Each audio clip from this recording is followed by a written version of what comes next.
When was the last time you went on a picnic? Oh, wow. Jumping right in. If I genuinely stop to think about it, it has been a remarkably long time. Like, far too long. Honestly, I can't even picture the last time I just sat on the grass without checking my watch. Right. And that is exactly why we are asking you, the listener, that very same question today. When was the last time you packed a bag, found a patch of green grass, and just, sat outside with your friends or family? Because life gets so incredibly busy. It really does. It's nonstop. We wake up, we rush to work, we handle all our daily chores, we come back totally exhausted, and then the next day we just do it all over again. Yeah, we get completely trapped in the machinery of our daily schedules. It's like a loop. We do. And today we're going to use a really interesting piece of text to explore how we can escape that trap. So today's deep dive isn't some heavy research paper or a dense news article. We are actually looking at a guided conversational dialogue. Which I love, by the way. Me too. It's a text specifically designed to help people practice and learn English in a very natural, simple way. And the topic of this dialogue is, let's plan a picnic. And the beautiful thing is, there is absolutely no pressure today.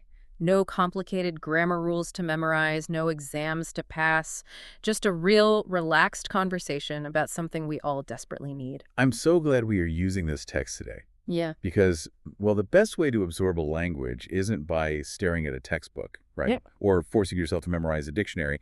It's by listening to and actually participating in conversations that matter to your daily life. Exactly. And right now, what matters more than finding a way to step away from the overwhelming nonstop pressure of modern life? Absolutely nothing. So whether you are listening to us while you were cooking dinner in the kitchen, or whether you are walking the dog, or if you are just sitting on the bus commuting home, stay with us. We want you to feel like you are sitting right here at the table with us, just having a chat with two friends. Yeah, totally casual chat. We are going to explore this wonderfully refreshing topic, break down some very easy, useful English phrases, and maybe convince you to actually go outside this weekend. I hope so. Yeah. Which brings us to the very first and probably the most important realization in our text today. And that is acknowledging the magic of slowing down. Right. The dialogue hits us with an undeniable truth right away. It says simply that life gets incredibly busy. I mean, you admitted it's been a long time for you. It has certainly been a long time for me. Yeah, I was thinking about this feeling of being busy, and the best way I can describe our normal day-to-day routine is that it feels like running on a treadmill. Oh, that is a great way to put it. Right. But it's not just the feeling of running. Think about the actual mechanism of a treadmill. The belt is moving underneath you. You aren't controlling the speed the machine is. Yeah, your boss, your bills, your daily chores, they set the speed of the belt. Exactly. You are moving your legs frantically just to keep from falling off. You are sweating. You are working hard. You are completely exhausted at the end of the day. But when you look around, well, you haven't actually gone anywhere. You're in the exact same spot. You're in the exact same spot you were yesterday. The scenery hasn't changed at all. That is such a vivid way to look at it. Yeah. The treadmill of routine. I mean, you are expending massive amounts of energy, but there is no forward momentum.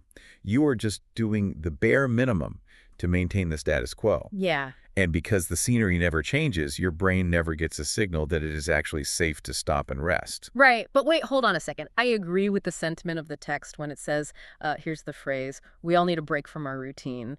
But if I am already exhausted from running on that treadmill all week, if my legs are heavy and my mind is tired, isn't planning an outdoor trip just going to make it worse? How do you mean? I mean, now I have to organize a location, pack bags, coordinate with people, travel, unpack, and then clean up afterward. That doesn't sound like a break to me. That sounds like another massive task on my to-do list. I completely understand why you feel that way. Yeah. It is a very, very common trap we fall into, especially as adults. We look at anything that requires energy, and we automatically label it as work. But effort and work are not the same thing. Wait, how are they different? Effort is effort. I'm still using my energy, right? True. But the text we are looking at highlights a fundamental difference.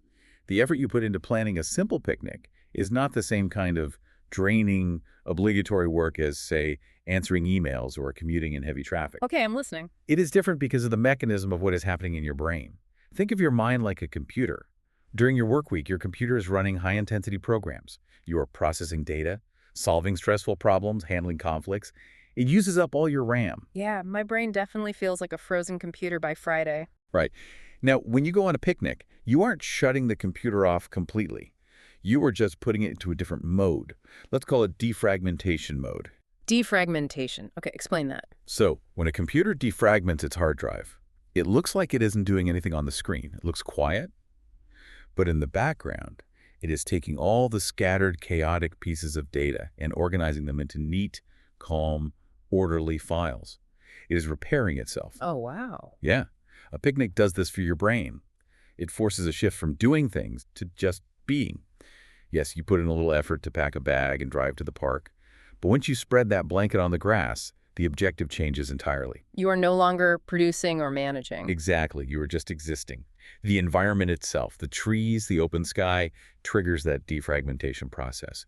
It does the heavy lifting for your relaxation. That makes so much sense. So when the text gives us the phrase, we all need a break from our routine, the word break doesn't just mean sitting on the sofa doing nothing. It means changing the very nature of how we exist in that given moment. We are taking the computer out of high-stress processing and putting it into a healing, organizing mode. It acts as a circuit breaker for your stress levels. Okay. And honestly, when you really stop and realize how long it has been since we last did this, it is almost a little sad, isn't it? How do we let ourselves get so easily trapped in that busyness? It happens because we trick ourselves. I mean, I do this all the time. I convince myself that I need to earn my rest. Oh, the classic trap. Yes. I tell myself, I'll just work really hard this week and then I'll have time to relax next weekend. But then next weekend arrives and there are groceries to buy and the house needs cleaning, so I push it to the next weekend. And the next? And suddenly a whole year has gone by without sitting under a tree. It is terrifying how easily we delay our own happiness. Which is exactly why acknowledging that we desperately need this break is step one. We have to consciously agree that the routine needs an interruption. The treadmill needs to be unplugged, even just for an hour. Okay, so let's say you and I, and you, the listener, have all agreed. We are stepping off the treadmill this weekend. We are taking a break from our routine. The very next logical step, according to our dialogue, is figuring out the logistics, the where and the when. We have to set the scene. Right, and this is where the English practice becomes really visualizing and engaging. It really does. The words we use to describe our surroundings carry a massive amount of emotional weight. When we learn to describe peaceful places in simple English, we're actually training our brains to look for those qualities in the real world. Yeah, so the dialogue offers a couple of fantastic options for a location. It talks about parks and lakes, and it pairs them with very specific intentional adjectives. For the park, the key phrase it gives us to practice is, let's choose a quiet and clean place. A quiet and clean place. And for the lake, the phrase is, I love places close to nature. Notice the specific adjectives the text uses there. Quiet, clean, close to nature. These are not just random descriptive words. They're the exact opposites of our daily work environments. That's so true. The daily environment is loud, it's cluttered, it's highly artificial, full of concrete and fluorescent lights. Right, so a park provides immediate relief simply because it is peaceful. And crucially, a local park is usually very easy to access. This directly addresses your earlier concern about a picnic feeling like too much effort. Oh, because I don't have to drive for 3 hours. Exactly. Yeah. You do not need to book a flight or hike 10 miles up a steep mountain. You just go down the street to the local neighborhood park. It is low friction. And a lake offers that beautiful, reflective element. There is something deeply biologically calming about water. I was actually reading about this recently. It activates our parasympathetic nervous system, which is the part of our body responsible for resting and digesting. Being close to nature literally lowers your heart rate. It's science. It is. But okay, setting the location is only half of the equation. We also have to decide the time. And here... Well, I really struggle with the recommendation the script makes. Uh-oh. I have a feeling I know which line you were looking at. Yes, the text gives us this key phrase, the weather is pleasant in the morning. Now look, this is my one day off. This is my hard-earned break from the treadmill. You want me to set an alarm on my day of rest to go sit outside. Hear me out. I mean, evenings exist for a reason. The sun goes down, it cools off, you don't have to wake up early. Why on earth is the morning objectively better for this? A lot of people are strictly team evening, and I respect the desire to sleep in, believe me. But let's look at this specific vibe, the specific emotional state that this dialogue is trying to capture. Okay. Yes, evenings are nice, but mornings offer something incredibly unique that directly counters the exhaustion of our busy lives. Mornings offer undeniable freshness and, most importantly, a complete lack of crowds. Okay, unpack that for me, because right now, all I'm thinking about is how tired I will be when my alarm goes off at 6:30 a.m. on a Sunday. Think about an evening at a popular park or near a beautiful lake. Mm. What does it actually look like? Everyone else in the city has also finished their workday. They are all flooding into the exact same space, and they are bringing all the residual stress of their day with them.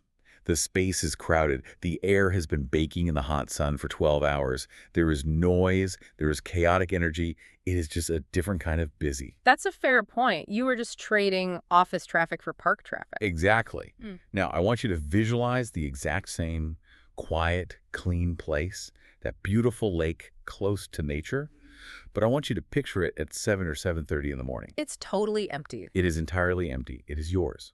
And the air itself actually smells different. It has that crisp, cool, overnight freshness.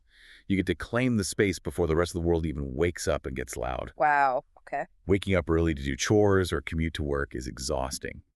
But waking up early to watch the soft morning light hit the surface of a lake, feeling that the weather is genuinely pleasant, that is a restorative experience. Okay, you convinced me. That is a highly compelling way to look at it. It is almost like a secret. It's like you are stealing a few quiet hours from the day before the day even realizes you are awake. Yes, stealing time. And linguistically, the words the text uses fit that mood perfectly. Pleasant. It doesn't say the weather is exciting or amazing. It says pleasant. It's a gentle word. It's very gentle. The weather is pleasant in the morning. Let's choose a quiet and clean place. I love places close to nature. When you say these phrases out loud, you can genuinely start to feel the environment building around you. You can almost feel your shoulders drop and the temperature cool down. That is the power of simple, descriptive language. It builds a world very quickly, and it primes your brain for the experience. You are telling your body what to expect. So we have built the world. We have the location. We are at a quiet, clean park, or maybe sitting by a beautiful, still lake close to nature. It is early morning, the weather is pleasant, the air is incredibly fresh, we've claimed our spot. Sounds perfect. It does, but we can't just stare at the trees forever, we are eventually going to get hungry. Which brings us to the undisputed, absolute most important part of any outing in the history of the world. Oh, the food. The food. The core of the picnic. The fun part. Because let's face facts here. If you go to a park and you have no food, you are not on a picnic. You are just a person sitting on the ground outside. That is very true. The food is the defining element. It truly is. The presence of food is what elevates the experience from simply sitting outside to an actual event. But our dialogue is very careful, very strategic about what kind of food we should be discussing. There is a whole philosophy hidden in these simple English phrases. The text insists that we bring simple, easy items. The key phrases it wants us to practice are, let's pack some sandwiches, fruits are healthy and refreshing, and the overarching golden rule of the whole trip, let's keep it light and easy to carry. Light and easy to carry. That is the mantra. If you remember nothing else from this deep dive, remember that phrase. I really had to learn this lesson the hard way. Years ago, I used to think a picnic meant a massive feast. I thought I had to impress everyone, so I would try to bring heavy, incredibly complicated meals. Oh no, like what? I'm talking about elaborate hot dishes, things with complex gravies or sauces, rice dishes that needed to stay perfectly warm, and let me tell you, packing heavy, complicated meals for an outdoor trip is exactly like carrying a backpack full of bricks. It completely destroys the fun. The friction of that kind of meal is immense. It's a nightmare. You are stressed the whole car ride about the gravy spilling in the back seats. Yes. You are physically exhausted from carrying heavy containers from the parking lot to the grass. And half the time you realize you forgot the serving spoons or the bowls, and you are trying to eat a complex meal off a tiny paper plate that is bending in the middle. And the gravy is leaking everywhere. Exactly. The stress of the meal defeats the entire purpose of the relaxing morning. The bricks in a backpack analogy is spot on. Because if you do that, you are just recreating the complicated high-stress environment of your indoor life, but doing it outside with worse furniture. That is so true. Worse furniture. The logic behind the menu in our text, sandwiches, fruits, snacks, is brilliant, specifically because it eliminates all that friction. Explain the mechanism behind that. Why does a sandwich reduce friction? Think about the engineering of a sandwich. It is quite literally the perfect food for the outdoors. It comes in its own edible wrapper, the bread. You do not need plates to hold it. You do not need forks or knives to eat it. You assemble it at home in 5 minutes, wrap it in foil, and you are done. It really is brilliant. It is the absolute definition of our phrase, light and easy to carry. And then the text mentions fruits. Fruits are healthy and refreshing. Refreshing is such a great word there. It is. Fruits serve a dual purpose on a picnic. Yes, they provide energy, but they also hydrate you. And they do not leave you feeling heavy, lethargic, or sleepy the way a massive, hot, oily meal would. You eat an apple or some grapes, and you still feel light enough to go for a walk around the lake. That makes total sense. We are eating to sustain the relaxation, not to induce a food coma. Though, if we're being completely honest, we have to mention the snacks, the chips, the biscuits, because I am definitely that guy. I always end up eating way too many chips before we have even finished putting the blanket on the ground. Oh, every friend group has one. There is always the one person who opens the bag of chips in the car on the way to the park. It is a universal truth. I can't help it. It's right there. Hmm. But looking at this dialogue, and especially thinking about this from a daily life context, which this text gently hints at, you can have the perfect, easy-to-carry sandwiches, you can have the healthy, refreshing fruits, you can have the chips, but if you forget this next item, the entire trip is a failure. Completely. It is absolutely non-negotiable. You must not forget the tea or the coffee, the chai. Oh, without a doubt. An outing with family or friends without a thermos of hot chai is an incomplete experience. It's almost illegal. But why is that? We just talked about how we want things to be light and refreshing. Tea is hot. Why does hot tea on a cool morning picnic feel so profoundly different, so much better, than hot tea sitting at your kitchen table before work? It is all about the mechanism of contrast.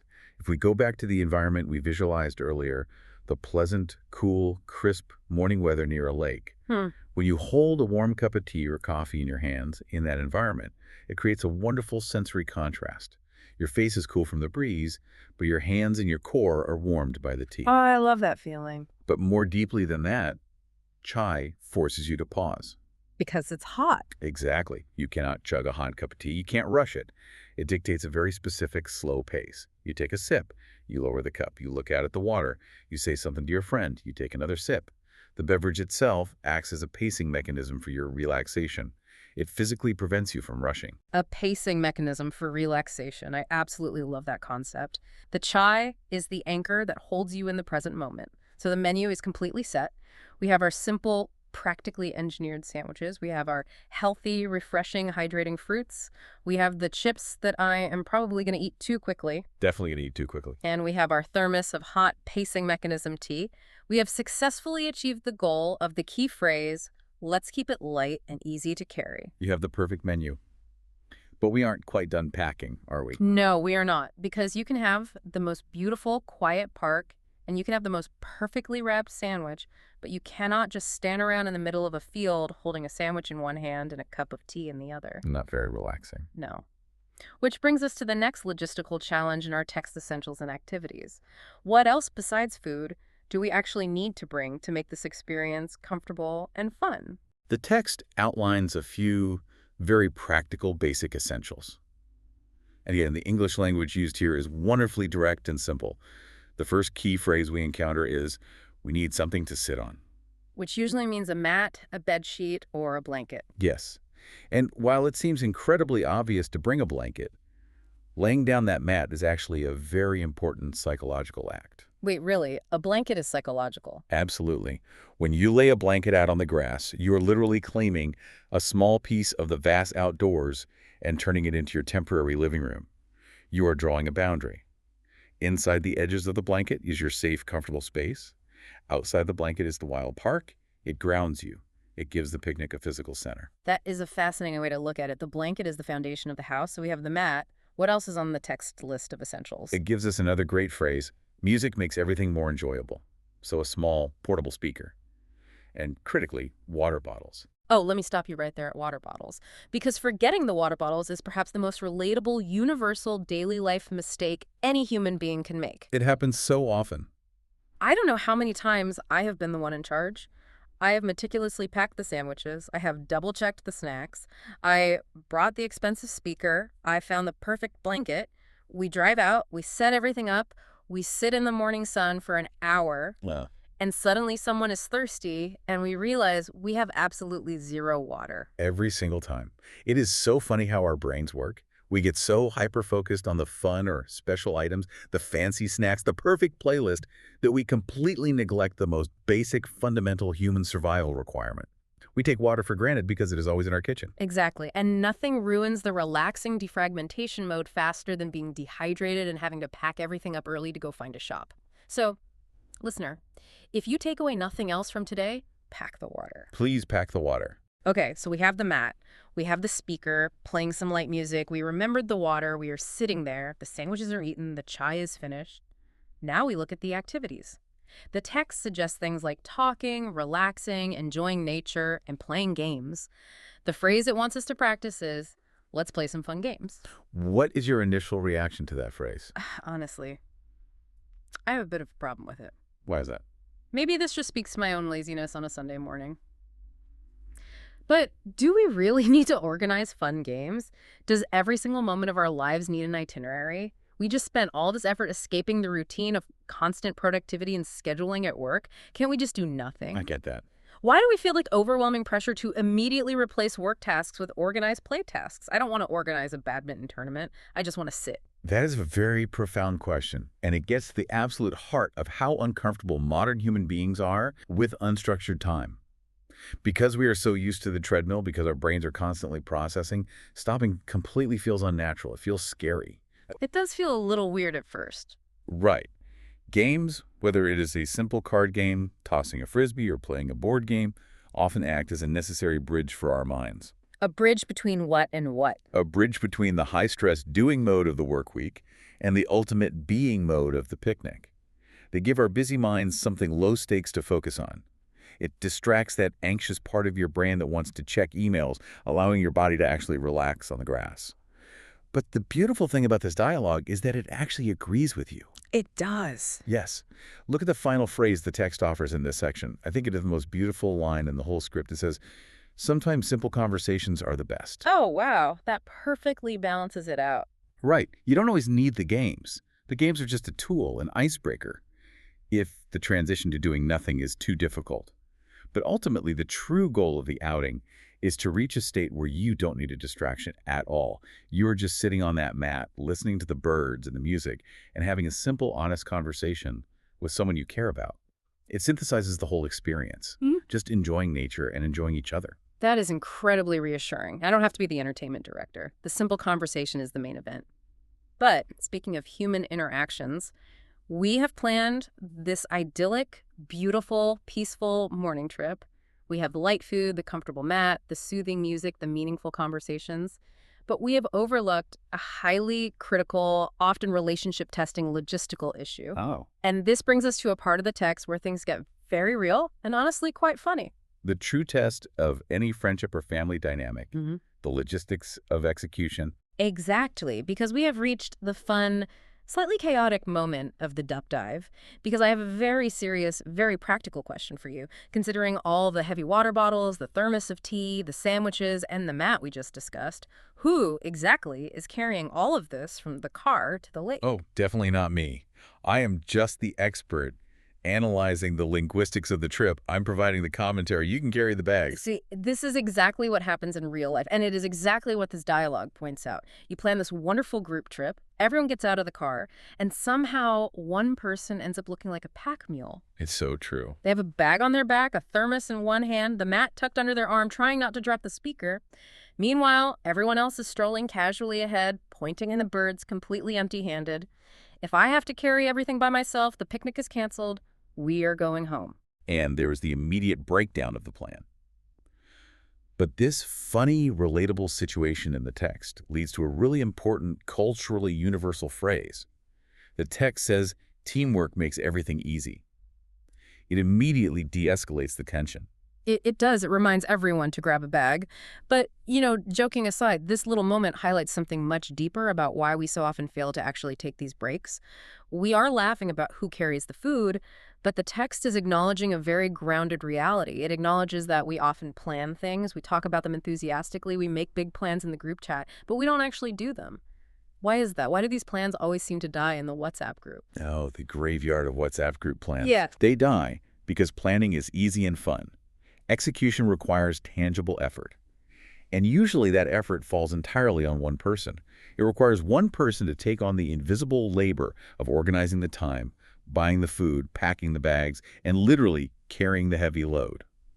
If that burden is not shared through teamwork, the event quickly stops feeling like a fun defragmentation session and starts feeling like a chore for the organizer. And so they just give up. Exactly. And so out of exhaustion, it just never happens. The text gives us the phrase, we should make time for ourselves.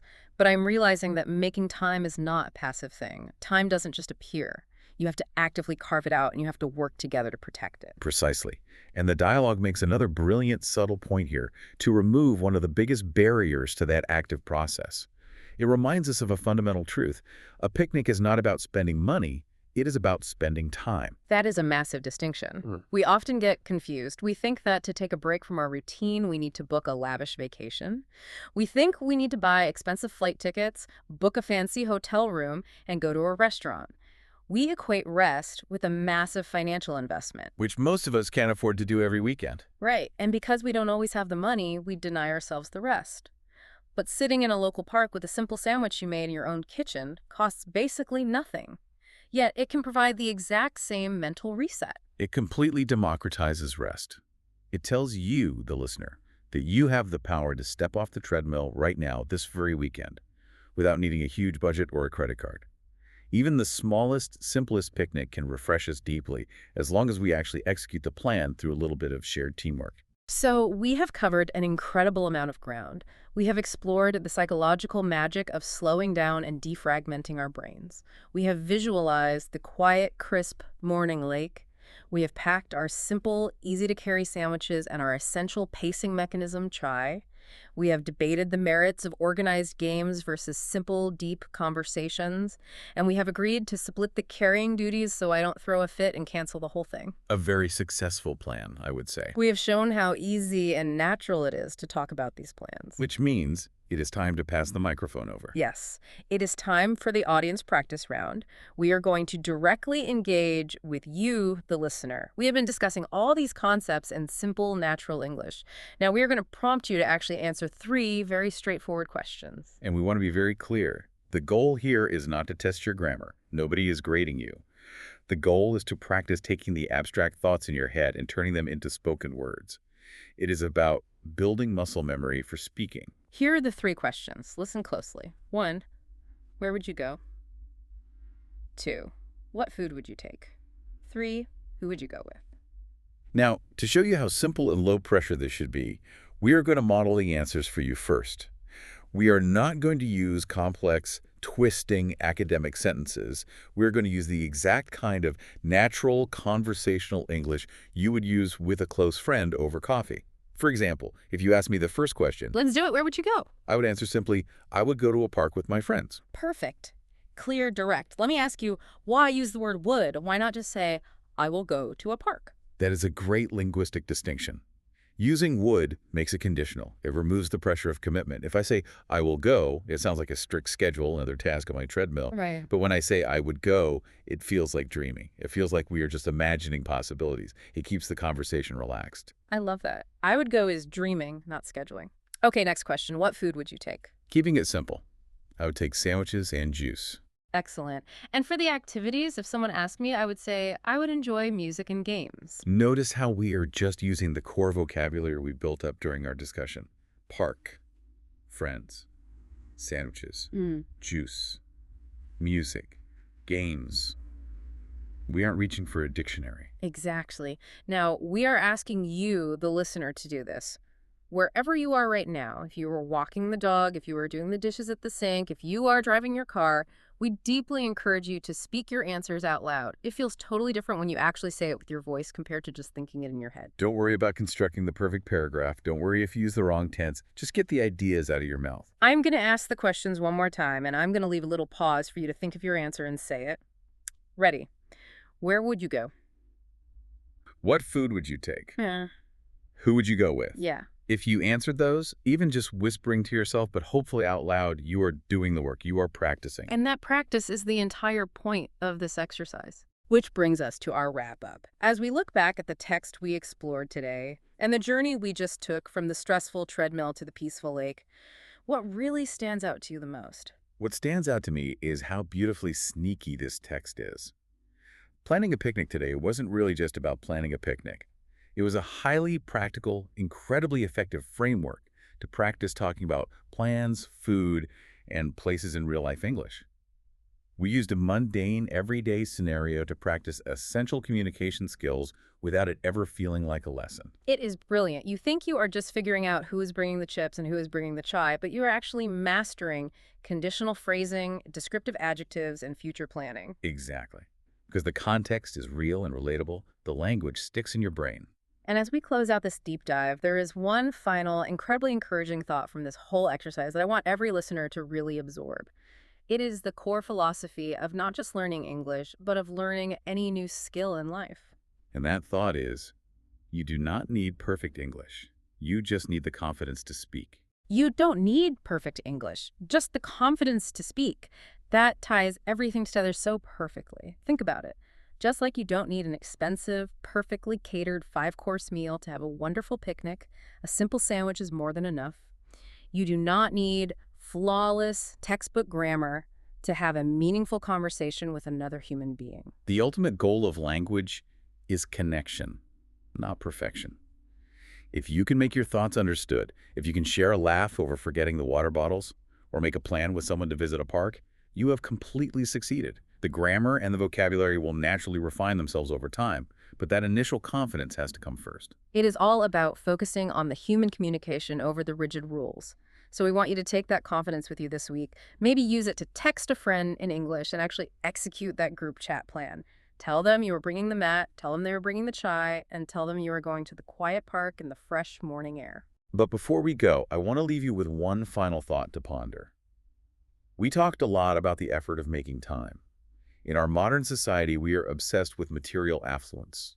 We measure success by the things we can buy, the cars, the phones, the expensive vacations.